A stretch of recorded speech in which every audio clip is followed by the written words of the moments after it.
to get this project off the ground. We have some grants under review to hope to get some more funding, so watch this space. Thanks.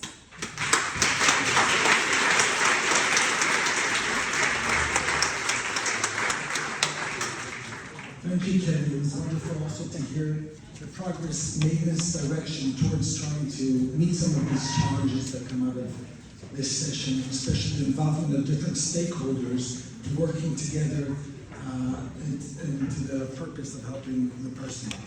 And from emphasizing the importance of different voices and perspectives and stakeholders, all of us here in this session have various degrees of experience, providing, supporting, using different forms of medication and psychiatric services and family members.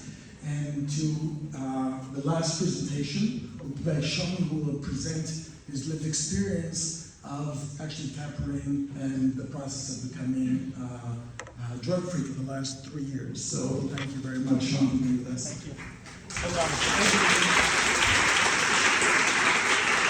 Thank you, everybody.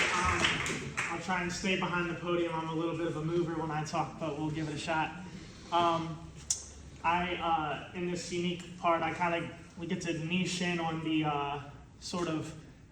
I'm a living example of one of the data points, and I'm going to talk a little bit about how I did it in the process of what it looked like of getting off of medications and why I went off in the first place. So I was diagnosed at 16. I had a major psychiatric break in high school. I was severely manic. Actually, fun fact, I actually had gotten back the summer before. I went for the first time out of the country to Australia, so Kelly being, and I think that my sleep pattern actually had some difficulty. A little bit of background is that my birth family, I was adopted at birth, and my birth parents both had severe mental health issues. My birth mother, bipolar and schizophrenia, was hospitalized 70 times before having me at 44 years old in St. Agnes Hospital, where I was born. And then my birth father struggled with bipolar and alcoholism issues. Essentially, I was adopted by a great group of parents, great set of parents, I should say, not a group of parents. But I do have two groups of parents, two sets of parents. And they actually, both of their mothers had schizophrenia, so they knew what to look out for ahead of time in case I was to get sick. So I did get sick, and it was pretty severe. I was in the hospital for about 3 months, 2 weeks and 3 weeks and 4 weeks with mania, psychosis.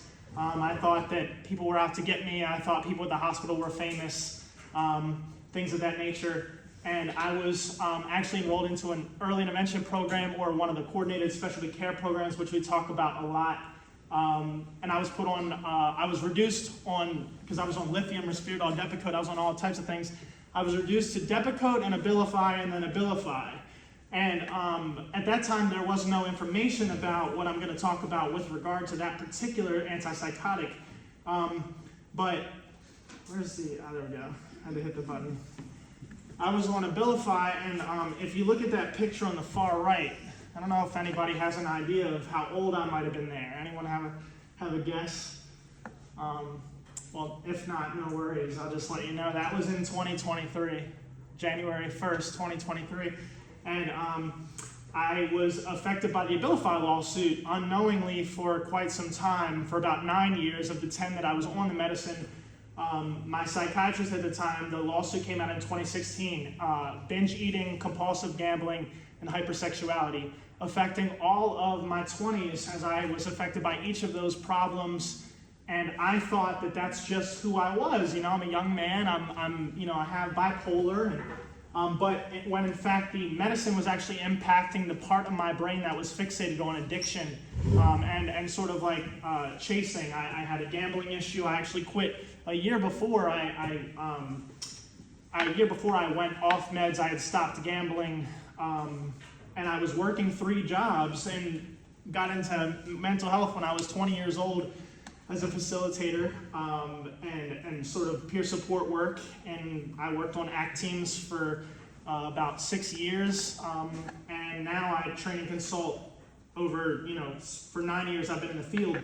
But I couldn't get off meds until until getting a new job in which I could actually breathe, and unfortunately peer support specialists don't get paid a lot, and now I'm training in consulting, and it was a supervisory type of position, and I got paid more and I could breathe, and that's when I went off meds. I'm going to tell you what that looks like, but before I do, imagine someone affected by a medication problem like that, and you're trying to explain to people that you're going off meds, right? And you'd never seen it before, but you had to do something different, because when you find out at year 9 you're affected by something, going off of a medication at that point is kind of like, and to go on to another one is kind of like, yeah, I think I'll try it a different way. I had seen people on medications that never lived normal lives either. My birth mom, my birth father, my grandmother's always on meds, always not well, and I started my journey, and it was pretty lonely, because when people knew that I had bipolar and I was going off meds, because I speak a lot, I'm up here talking now, pretty fitting, but you know that I'm crying, and you say, oh my God, are you okay? You're depressed. I understand the concern, but it gets a little bit challenging, right? I'm excited, and I have bipolar. Oh my God, he's manic. No, I'm excited because I just lost some weight, and I built my routine, and I'm excited. I wake up early and I send an email. I'm an entrepreneur. Oh wait, he's manic, right? Look up, God forbid I tell you I don't take meds, and I'm unstable, because that's bipolar in general. Sometimes people get it, but particularly when I went off meds, right? And you're gonna treat me like a kid. And that's what I got treated like often. When people heard my story, they assume because I have something, they assume they know what it's like, they assume they know what I need, and they didn't ask me enough questions. They didn't ask me what I was doing to not be on meds. I had to build an extensive self-care routine, and I hadn't seen it done. I followed videos from a guy named David Goggins, and my friend had offered to take me to the gym. David Goggins lost a bunch of weight. He never had, to my knowledge, he doesn't have any sort of mental health thing, but he was all about challenging what you're capable of, sort of like in a neuroplasticity, sort of like a neuroscientific way, challenging what you're actually capable of as a person, right? And my friend who offered to take me to the gym, well, the gym was now my foundation, and it has evolved into, I mainly eat fruit. I do cold showers sometimes. I had to get the schedule right. For the first year, it was like healing and understanding how to manage sleep and not go to the gym too much. But wait, you have to channel your emotions and, figuring it out, right? But I don't drink alcohol. I don't do synthetic substances. I average around 8 hours of sleep. I do not eat excessive amounts of processed food, dairy, meat. I'm sensitive to the energy of consuming meat. It's death. I actually feel it, and people might not know what that means or what that feels like. I look at bipolar as depth, a double-edged sword of depth. I happen to, without having seen it firsthand but heard about it from Eastern culture, I happen to look at it as a gift, a depth of being able to create quickly, to think quickly, to speak, a depth to be able to feel intensely. It makes me excellent at being able to talk and connect with people, but it's challenging.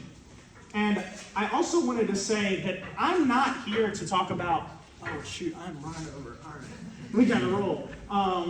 But did you consider that I'm not these versions of myself, right? I'm not a kid, and if I've never seen Berlin, I've only been in Baltimore, right? How could I know Berlin exists without having seen it, right?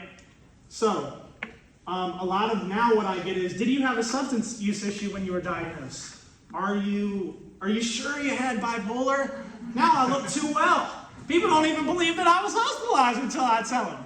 People don't even believe that it's possible, and I've lost 90 pounds, and I've changed, and I've harnessed this thing, but it is daily work, and I'm not up here to say all or nothing. The biggest misconstrued thing is that I'm anti-med. I'm not. It had a place in my recovery. What it takes to be off meds is not. I just want to show people what it could look like so that people that are having side effects might have a different way to look at it if they had an example to see, unlike I had. And if we all could listen a little bit and ask more questions, we might have a more connected treatment program in the States and beyond, and really be able to understand one another's perspectives a bit better. And that's what I found in my business on understanding one another. So thank you guys that's my time. I'm sorry if I had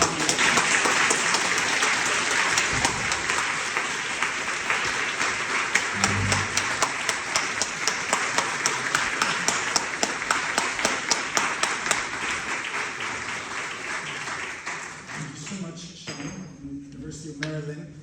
I'd like to say a few words and invite the wonderful members of this panel to come to stage and to collect a few questions, which I promised the audience, which was so polite and was able to wait with it, even though I'm sure it's burning. I do want to share, I think Sean's ending is so beautiful about what it could be like. It could be like, for some people, and as Helen said,